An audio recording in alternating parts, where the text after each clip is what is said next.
Well, hi again, everybody. Welcome to another episode of 100 Yards of Football. This is the 2026 NFL Draft Prospect Show, along with Joey Clinkscales. I'm Harper LeBel. Welcome to the show. Vincent Turner is not able to join us here today. He will be back next week, however, 2 weeks ahead of the draft. Joey, we've gone over a lot of prospects, and today we're going to look at an Oklahoma edge rusher, a guy that is a little bit smaller in size and stature, great speed, and we're going to talk about Mason Thomas, a defensive end. He's out of Oklahoma. He's at Oklahoma, but he's out of Fort Lauderdale. He wins 2 state championships while he's in high school. He's a guy that gets over 100 tackles. He gets to the quarterback. He ends up being one of those guys that's a 3-4-star guy. He's a very, very accomplished player. He goes to Oklahoma, and he sits on the bench for a couple years. He doesn't get to play a whole heck of a lot. He's got some ankle injuries and some other things that are kind of keeping him off the field. His breakout, in my opinion, was in 2024. He gets 9 sacks that year. Last year he gets to play a lot, but he has a hamstring and a little bit of a quad injury. So I'm not going to say that injury is keeping him off the field, but it is something that everybody takes into effect. How does Mason Thomas fit in your mold for what you're looking for right now on draft day? You know what? He's an interesting prospect for the simple reason he is not the tallest guy. He's certainly not the longest guy for an end and a edge rusher. And he weighed 240 pounds, 241 pounds. Smaller-ish hands, arm length of 31 and 5/8. So none of those numbers stick out when you're looking at this prospect. The thing that does stick out, though, is this guy plays hard. He's got a big motor. He plays really hard. He has an ability to get to the quarterback with effort. He has more of a speed to power move than the last player we talked about. You don't see the dynamic speed, but in combination with the power, you can see him play he can long arm the edge. He can long arm tackles. He's got quickness inside when he's on twists and games inside. He's got pretty good feet. So there's a lot of things you like about this player. He's probably not the athlete you want playing in space per se. However, he can rush the passer. Again, he had 6.5 sacks this year. He had 9 last year. He had a litany of injuries. Ironically, versus the University of Tennessee this year, there was a sack. He picked up the fumble, ran it back for, close to 80 yards for a touchdown. And he actually had a foot injury on the play, so he limped into the end zone surrounded by his teammates, and he really didn't come back that game to play. Right. But that's just the kind of player he is. I mean, the ball was on the ground. He picked it up. He had a guy hanging on him, a tackle from the time he picked it up, but he ended up going 80 yards for a touchdown or 80-some-odd yards for a touchdown. But he is a tough, physical player. He plays with high energy. He's got power. He's got strength. He's got a really good motor. So there are a lot of things you like about him. He got 17 career sacks, so he has a knack for getting to the quarterback. One of the reports that I read about him is he's a tenacious pass rusher, and he's a fourth-quarter animal. I wanted to write that one down. A fourth-quarter animal who plays, whether you got the lead or you're coming from behind, he wants to make a difference. You mentioned, he's a tough kid.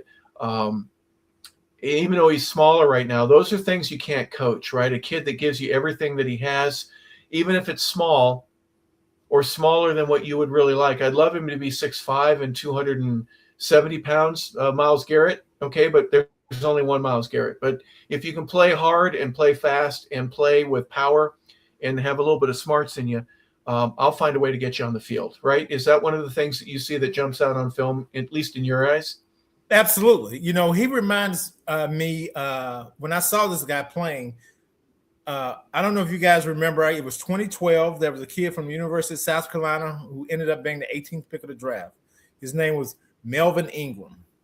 Okay, Melvin Ingram, again, didn't have a great professional career, but he had a good professional career. I mean, he was a first-round pick. He got to a second contract. I think he played with the Dolphins. I can't remember who he started with. I want to say he started on the West Coast with the Chargers. Then he went to the Dolphins after that. Similar size, maybe even a little shorter, but played really hard like this kid, was undersized, didn't have great arm length. all those things. I mean, we're talking about another kid that played with the Ravens, Elvis Dumerville, really undersized, and Elvis was, I think, under 6 foot tall. So these guys, there is a place for guys who can rush the passer, who play with strength, who's strong, and this guy showed some of that. Now, in today's football, he's probably not going to be he's not going to have his hand down rushing over a tackle a whole lot. He'll probably be outside. He'll probably be more of an edge rusher. Probably not an every down guy, because I didn't see that kind of athletic ability in him to move him around in space, which kind of limits what you can do, because if they know you're only in on passing downs, then they know every time you walk on the field, okay, we're either going to run at this guy or we know why he's here, just to rush the passer. So that's kind of a telltale sign from a defensive player that's really just a specialist at rushing the passer. But to his credit, he has played pretty physical versus the run, and he is stout in his upper body. I do not have lifting numbers on him, but physically, watching him play, especially versus some of the tackles, I'd be surprised if he lifted under 25 on the bench press. I would venture to say he's probably closer to 30.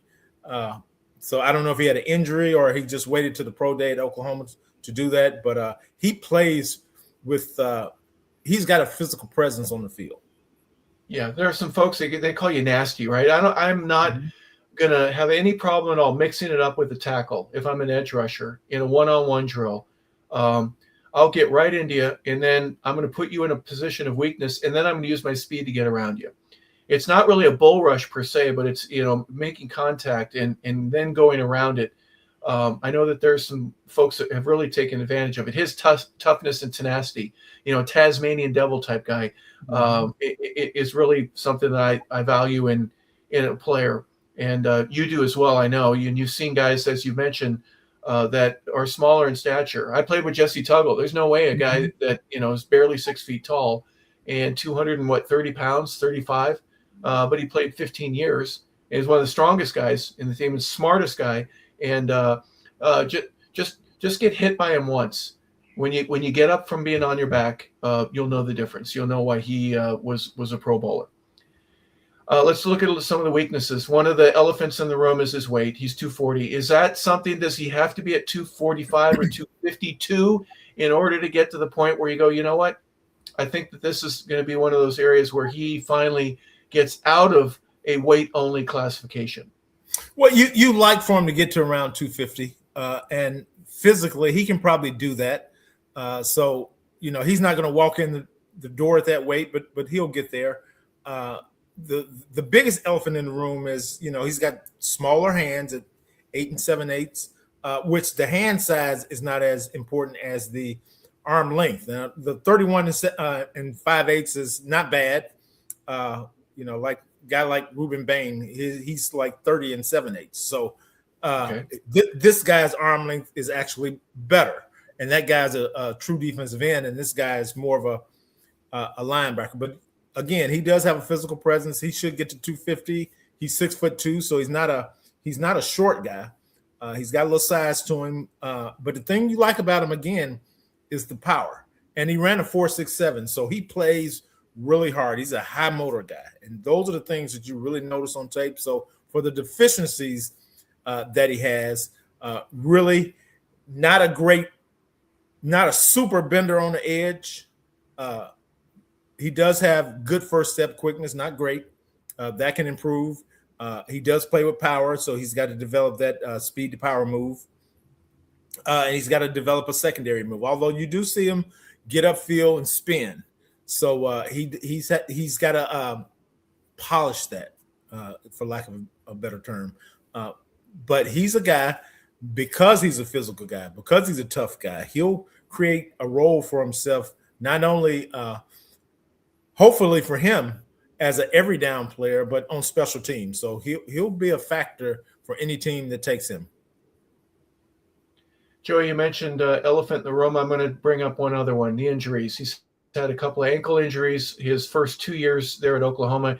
And then, as you mentioned, he gets a touchdown and he's limping into the end zone. Is that something that would be we'll pass on him in the third round or the second round, if he's available in the fourth, and maybe he won't. I'm just throwing an example out. We'll go with another guy that doesn't have the same injury issues. What's your concern with that?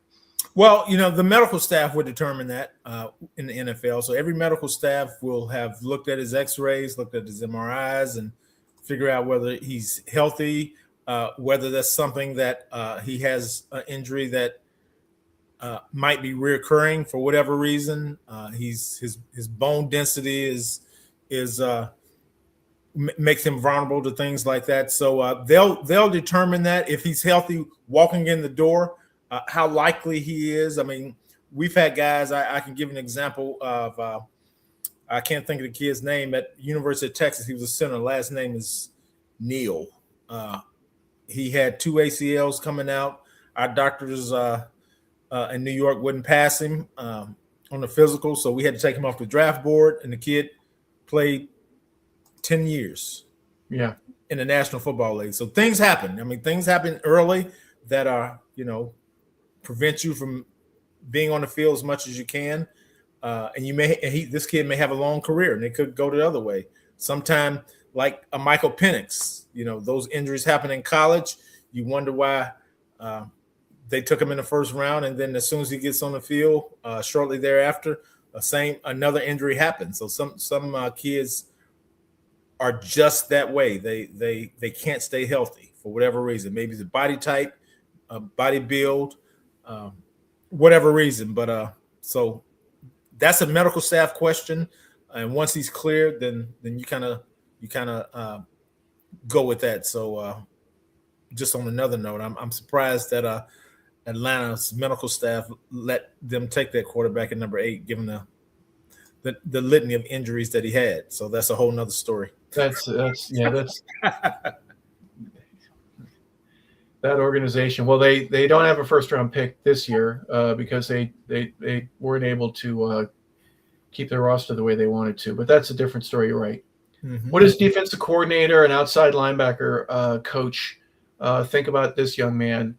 He may not be a true defensive end because of his size, but boy, on third down, you'd sure love to have a fourth or maybe him being a fifth rusher to come off the edge and really force a tight end or a tackle that has to get to him to really make some moves and to do so with speed and his ability to get around is something that, and let's look at Oklahoma too. 2 years ago, Oklahoma struggled. They were having some problems.